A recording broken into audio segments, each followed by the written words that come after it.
انتهاء تركيب الكابلات والحلقة الدائرية لسقف ملعب طنجة الكبير اكتملت اليوم إحدى أهم مراحل تجديد ملعب طنجة الكبير، حيث تم الانتهاء بنجاح من تركيب الكابلات الحاملة والحلقة الدائرية الضخمة التي تشكل العنصر الأساسي في تصميم السقف الجديد. ووفقا لمصادر مطلعة، فقد جرت عملية التركيب بدقة عالية مستعينة بأحدث التقنيات الهندسية، مما يعزز جاهزية الملعب لاستضافة الأحداث الرياضية الكبرى بما في ذلك كأس إفريقيا للأمم 2025.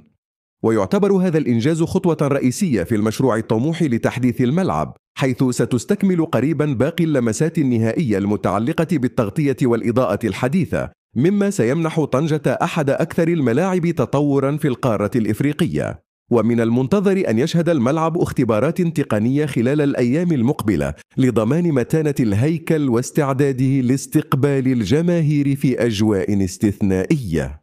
تستخدم في عملية التغليف مواد حديثة تمنح الملعب مظهرا عصريا يواكب المعايير الدولية.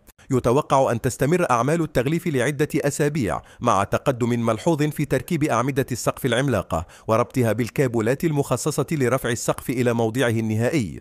تجرى هذه الأعمال تحت إشراف مهندسين وخبراء مغاربة مع الالتزام التام بالمعايير الدولية الصادرة عن الاتحاد الدولي لكرة القدم فيفا.